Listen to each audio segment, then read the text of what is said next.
Hey gamers, welcome back to another Let's Paint. Today we're going to work on Asterian Kalyshi. So I decided I wanted to start working Kalyshi. Been working Enforcers for a while. I wanted to change the pace, and I've always liked these models, but the official resin was always a little wonky. So when they brought them into the vault back in October, I think it was, I knew I was going to crank out a squad of them and probably revamp my entire Asterian army because they have a pretty um, fast and easy scheme on them that's inspired by the artwork from the Firefight cover. As you can see, this one's already been primed. I did a prime of dark purple by Crow, and then they receive a zenithal of red oxide by Crow, and that's kind of like the base of the entire army. So side note here, I'm trying to alter my production method. See, you might be able to see there's a mic up at the top of the frame. I'm going to record audio and video together and see if I can make a cohesive video that way and save myself a bunch of time in the editing step. So we'll find out. But from here, we're going to go ahead and get the skin based out. So we'll get a flesh tone picked out and get some painting going. All right, so I have decided to go with warm flesh. It's about 9 different flesh tones in the Pro Curl range, ranging from extremely dark to extremely light. And I decided that I'm going to work my way through them on these Kalyshi so that everybody has a different skin tone. But just right off the bat, since our Zenithal did most of the work for us on the armor, we'll come back for some highlights and clean up later. It's just a matter of clean application here. Nice thin coat will let your Zenithal do some work through it. We went with red and purple. They're not bad undertones for the skin because that'll put some red and purple tones into your flesh, and you want that. That makes them look alive. If I can hold on to my model. Of course, I guess do Asterians have red blood? I thought they did. Maybe I was just assuming. Now we're going to come in with a little bit of dark purple here. What I'd like to do is get all of the base colors blocked in. So we'll come in and we'll hit these straps on the arms, these decorations on the shoulder with the purple. And we'll come in and do our metallics on the weaponry, our skulls, and then we'll highlight the armor a bit. Then we'll go to our wash phase. So for now, let's go ahead and get some purple on this. Some more purple.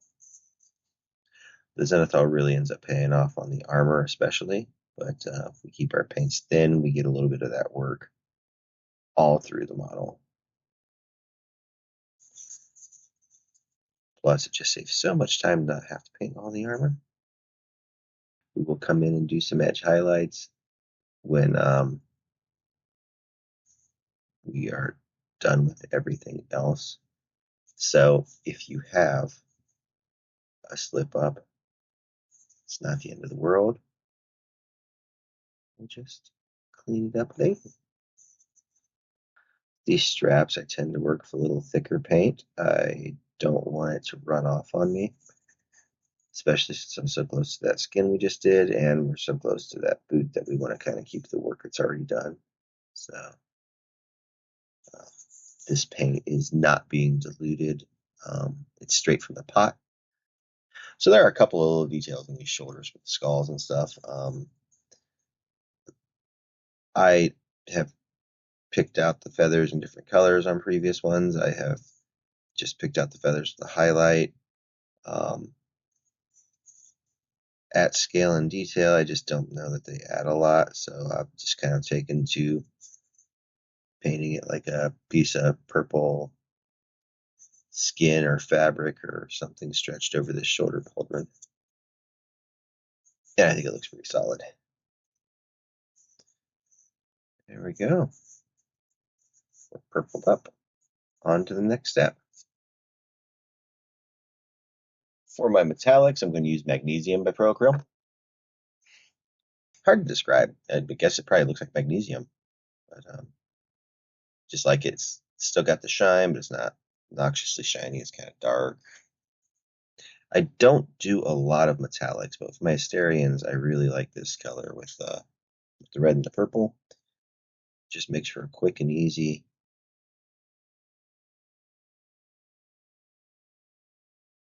weapon. I mean, just I don't know, I think it looks sharp. There's not a lot of like smooth brush stroke here. It's really just slathering this on right here.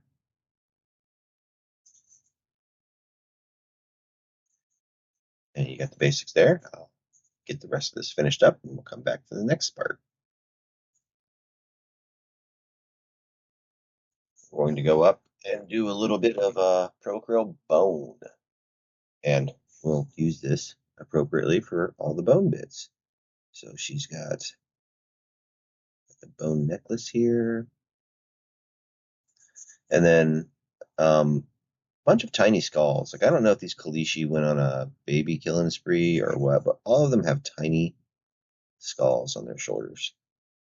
And if there's a lore reason for that,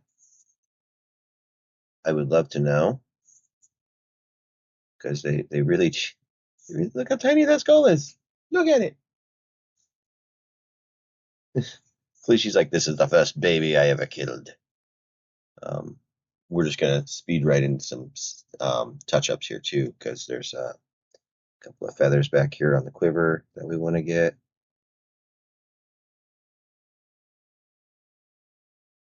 And I think that's honestly about it. That's the only thing I missed. Next up, we're going to nab a little bit of dark blue.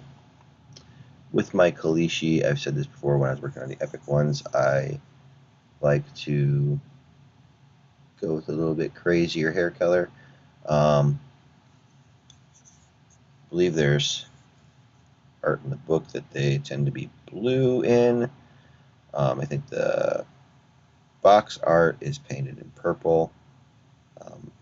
Jade is another personal favorite color for me for their hair. I think it just looks good bouncing off against the red armor and all the skin tones. But your mileage varies. If you don't like crazy blue-haired Kalyshi, then give him brown hair. Give him blonde hair. Modify all your models and give them no hair. Bald is beautiful. While I've got this on the palette and the brush, I will go ahead and just hit the arrowheads, or not the arrowheads, the feathers on the arrows, just so that they get a little differentiation. These are one of those details that you can probably paint them any color you want. They're not very big. They're not very noticeable. It takes next to no time to paint them. And if you don't paint them, someone probably isn't going to notice unless, they're being a jerk. You didn't paint the feathers on your arrows.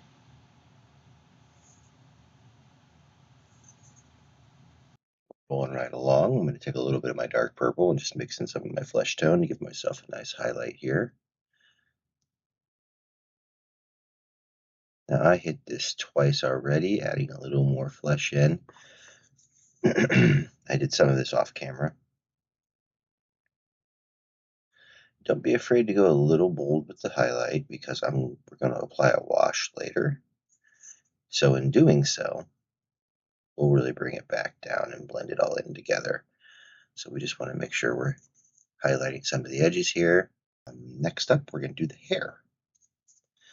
So same deal. We're going to take a little bit of our dark blue and a little bit of our flesh tone that's on our palette and just mix them together. If you can, it's best to work just with the side of your brush here. And man, I am just wiping paint on everything this morning. Anyways, work at the side of your brush and just try to get the ridges of the hair. Sometimes this works really well for me, and sometimes not so much.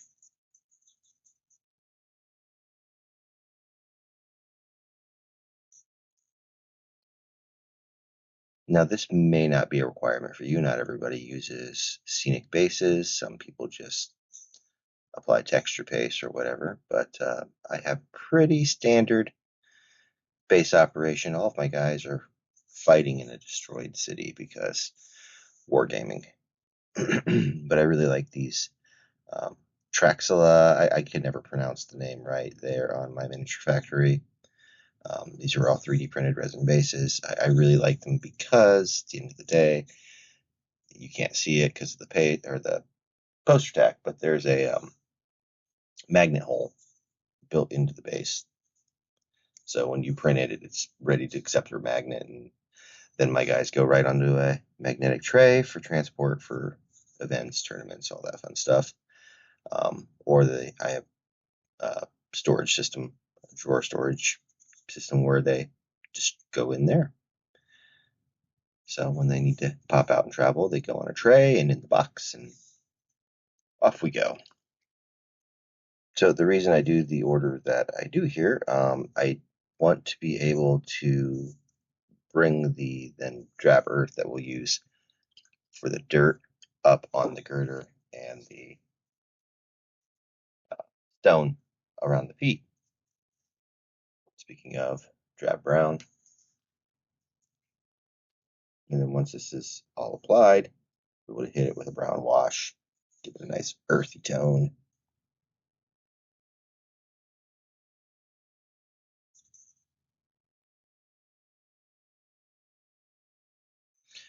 So you get a little bit of a weird wet blend here, which is great because it'll bring the dirt and the rust all in together and just kind of looks a little more visually interesting. And even if it's a little more than you wanted it to be or expect it to be, you can kind of hide some of it with the wash step. So it's all good. But I like some of that bleed off, which kind of makes it look like it's been stuck in the ground. And so next up, I'm going to do a 1-to-1 mix of flesh wash and water. So by thinning it 1-to-1 with water, it'll still do all the fun things we want the wash to do, but it hopefully won't overload the skin tone.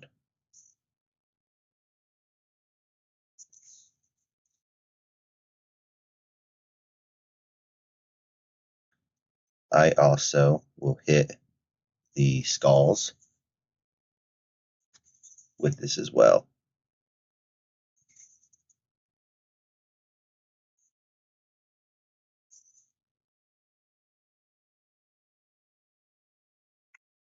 So we still got a pretty pale complected Kalyshi here, but we also have got a little muscle tone in there. Life is good. Next up, we're going to use the black wash.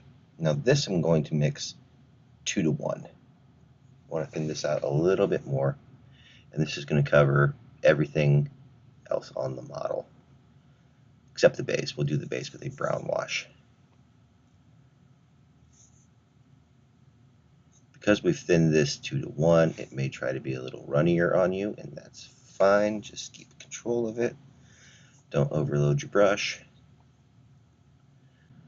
All we really want from this is just to get it to go into all of our crevices, just to pronounce our panel lines and our details for us, and maybe offer us some quick and easy occlusion shadows, Terminator shadows along the joints and areas where stuff meets up.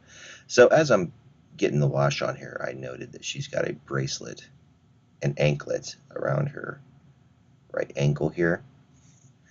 And that's one of those details that it is up to you if you're going to go after that. I will probably just hit it with the lightest amount of magnesium, the same metallics that I'm using for the weapons, just to pronounce it a little bit, but I'm not going to go crazy and try to like paint beads or anything like that.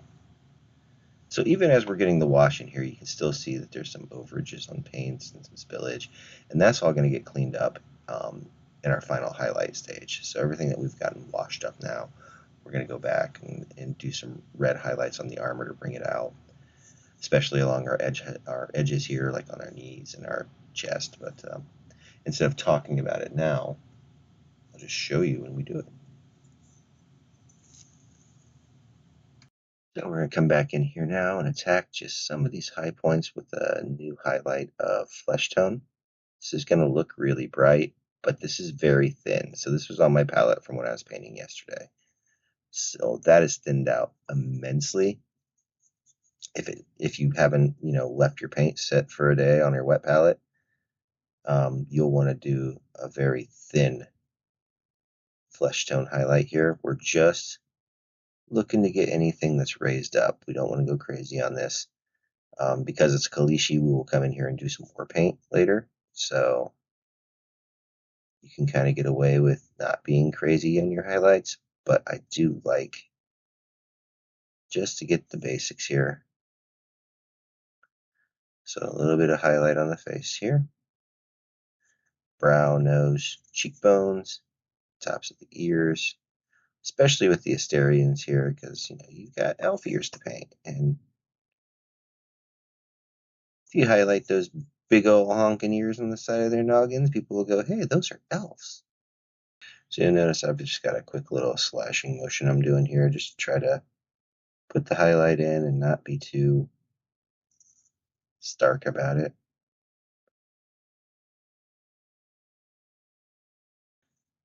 Let's move on to our reds. So now we're going to work on just hitting some of these highlights on the armor using our original red oxide base coat. Now that we've washed down a little bit, this will pop really nicely. And just slow, steady hand here, we're going to clean up some of our messes and basically panel line her bikini armor. So I am working out a little more than just an edge highlight here. If we're edge highlighting, we'd be working mostly with the side of the brush, like down here, just look at the edge of that.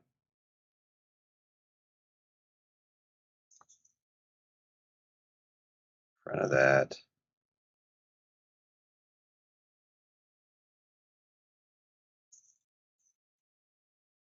Now, you may have noticed, or you may not care. I've switched brushes kind of in the middle of this. My Pro Acryl, I like synthetic brushes, I've discovered. I have some sables, but I have a heavier hand, and the synthetic bristles are a little stiffer.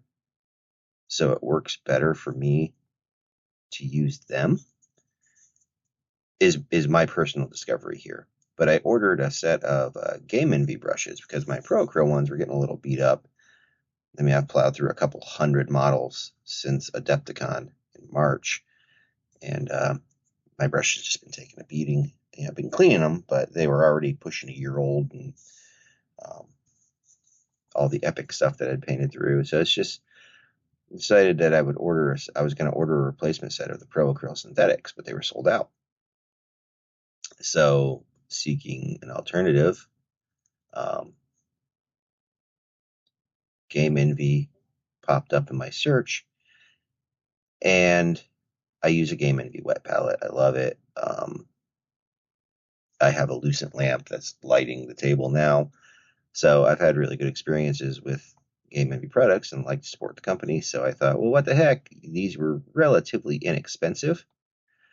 I think it was 20 or 25 bucks for a set of 5 synthetic brushes, and so far I really like them.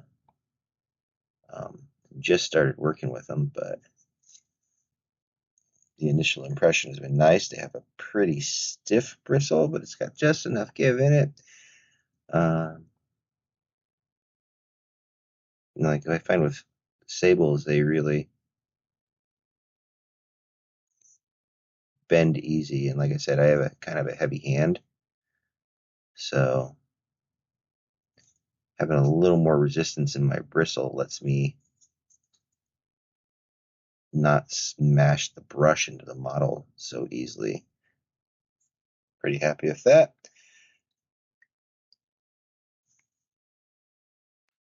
So now I'm going to come back in with my purple highlight color, and I just want to reestablish a couple of bright spots in the wraps here. Nothing crazy intense, just a couple of pickouts.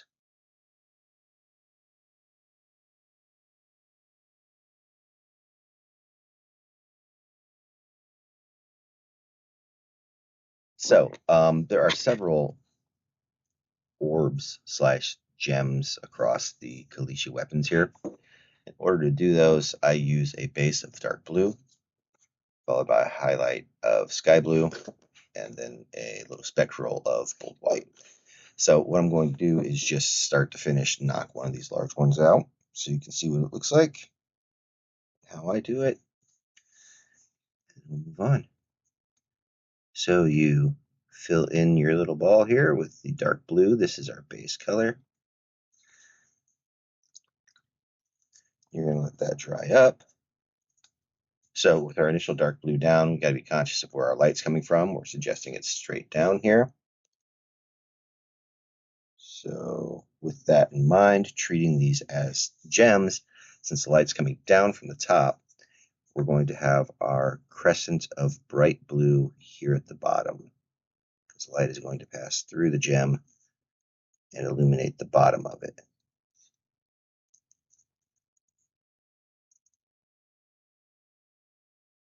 Now with that all done, from the point your light is striking, you'll get a small spectral highlight.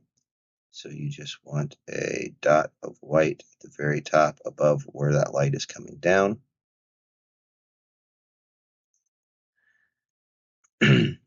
Whether you do that across every sphere or orb is really a personal choice. Like the ones at the bottom, I probably won't, but like the upper ones, at least a small one. While we're here, I'm going to do it. Those are so tiny you really can't even tell. It would help if I did the light blue on this side. Order of business here now, since the base is dried up, we're taking brown wash straight from the bottle and just attacking the base with it. If you splash this up on the boots, it's not a big deal. They're standing on dirty ground. Their feet are going to get dirty. If you don't want to do that, don't do it.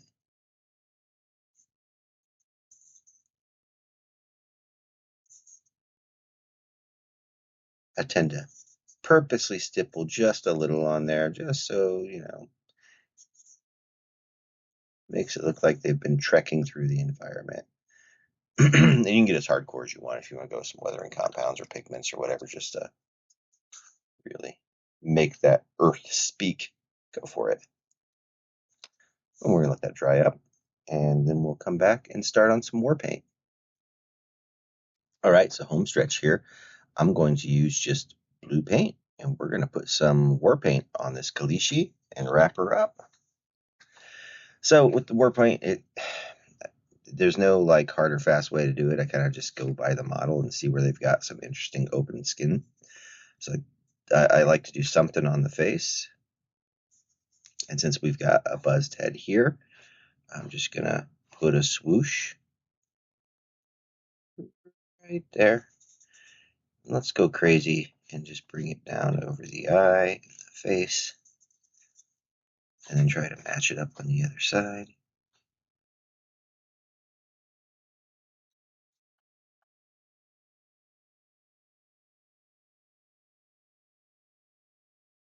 We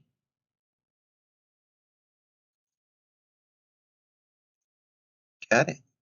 There we go.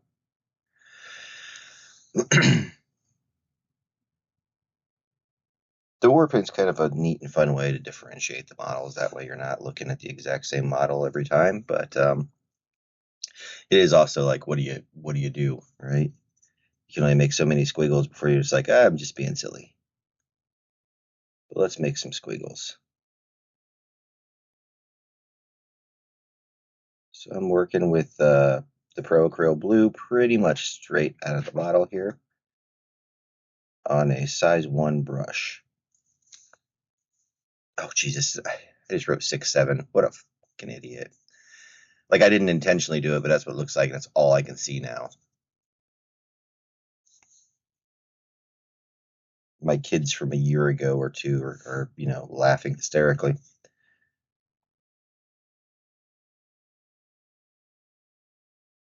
Let's own it now.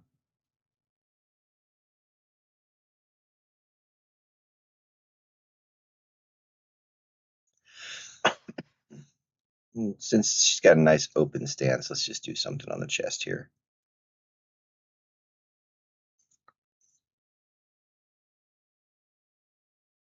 Maybe make it a little more complex here. We'll do like some teeth coming down.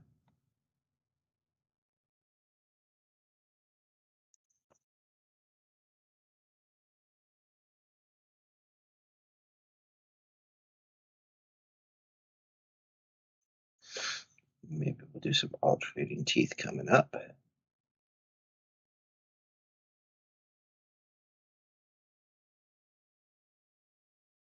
The nice thing about doing the war paint is if you mess up, you really don't mess up. I mean, they're wearing paint, right? It's going to get smudged or messed up. But they're using special Asterian space paint. Maybe it doesn't. Who knows? That's kind of interesting, though. I think I want to do something just to give us a mark across the front of the thigh. We'll just do a line.